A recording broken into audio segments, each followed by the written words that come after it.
to the Football for Kids podcast with me, Darren Rees.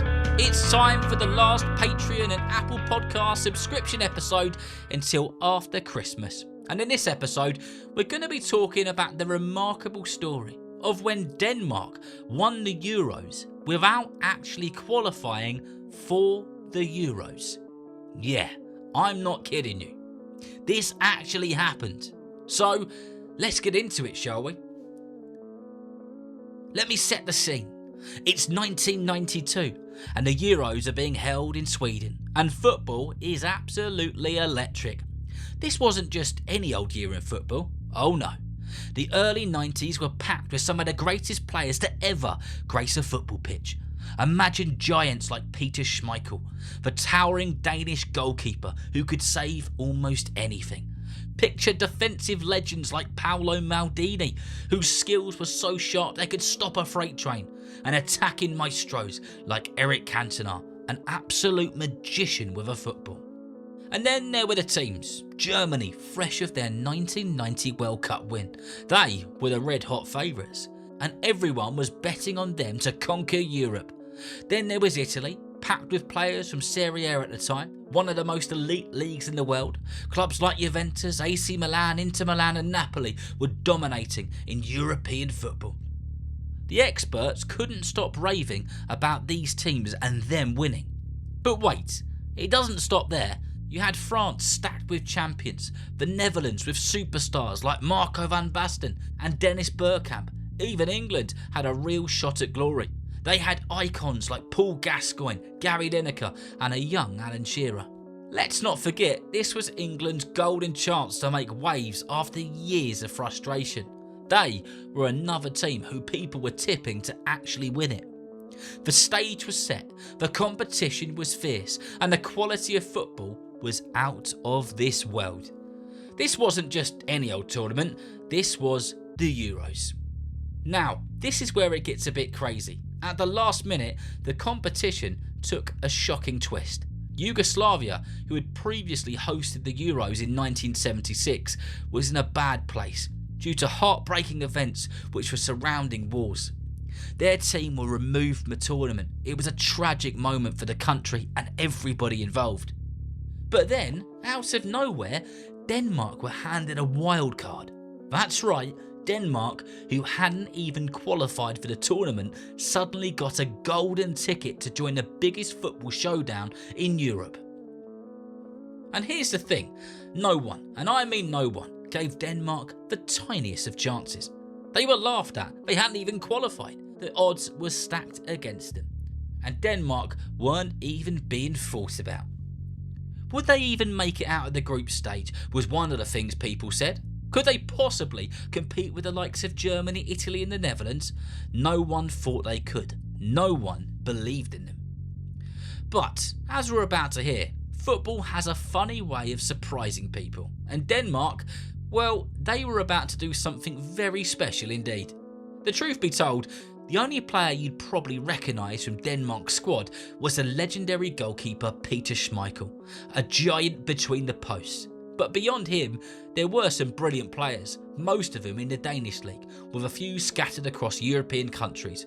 But I'm confident Schmeichel would be the only name that any of you would recognise. Denmark, who hadn't officially qualified for the tournament, found themselves in the group with France, one of the biggest favourites, England and their fierce rivals, Sweden. The first match saw Denmark draw with England in a thrilling clash, but they were then defeated by Sweden in the next game. Then came the final group stage match, and this was the magic moment. Denmark forced France and won 2-1, with one of the goals coming late in the game to seal the victory. That crucial win secured them second place in the group, basically knocking France out of the tournament, and they were one of the favourites. Denmark then went on to beat the Netherlands, who were one of the favourites, in a penalty shootout. Denmark didn't miss a penalty, and Peter Schmeichel, the Danish keeper, the Denmark keeper, was the hero of the day when he saved Van Basten's penalty perfectly. Can you believe it? Against all the odds, they were one game away from glory. But hold on to your seats, because here comes the real twist. They were about to face Germany, the reigning world champions, a team that had some of the greatest players to ever play the game. This wasn't just any team, this was a team full of footballing superpower. If anyone was going to win this tournament, it was Germany, right? But Denmark, who had defied every expectation to get this far, were about to do something incredible. You see, Denmark wasn't just playing for a trophy, they are playing with their hearts, passion and belief that they belonged at the top, and they did something magical. And then in one of the most surprising moments in football history, Denmark absolutely stunned Germany. They beat them 2-0. That's right, 2-0. It wasn't even close.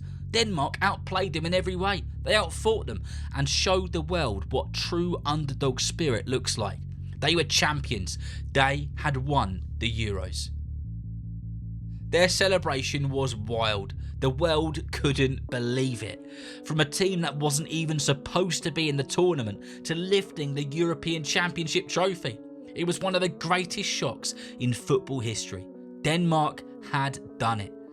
They had taken on the giants of the footballing world and they'd come out on top. They were the unlikeliest of heroes and their victory will be remembered forever. And that is the true beauty of football. It's not scripted, it's not predictable. Nobody knows what's coming next. Whether it's Leicester City shocking the world and somehow winning the Premier League, or Morocco's historic run to the final stages of the World Cup, or in this case, a team that didn't even qualify, somehow managing to win one of the biggest tournaments on the planet. Football is full of surprises, twists and turns. It reminds us that anything is possible. Who could have predicted that Denmark, after getting a wildcard entry, after everyone had counted them out, would rise up and defeat the giants of the game to become European champions? It's that unexpected magic that makes football the most exciting sport in the world. But beyond the trophies and the glory, there's a really important message in all of this. Something we can all take to heart, something we can include in our own lives. Opportunities come up when you least expect them. Sometimes they're small, but when they appear, you have to grab them with both hands. You have to go for it with everything you've got. Give it your all, every single day, in everything you do. Because you never know, what might seem impossible today could be your victory tomorrow. Just like Denmark in the 1992 Euros. So remember, if you know somebody who loves football just as much as you do, then please tell them about Football for Kids. And whether you're playing football soon, watching it on the telly, or pitch side, I hope that you enjoy the game. See you next time.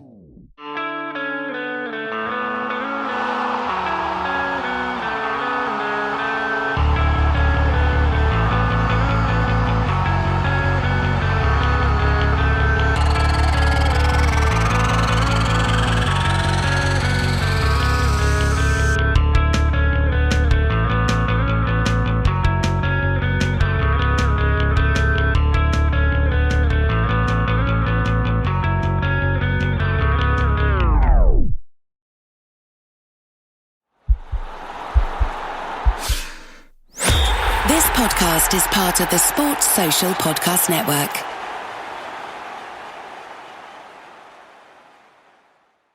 Well, I'll be a hitchhiker in an Easter Bunny costume. Hop in. Where are you headed? BJ's Wholesale Club to do my Easter shopping. I have so many baskets to fill. That costume is so lifelike. There's not even a zipper. Oh, there's BJ's. I can hop out here.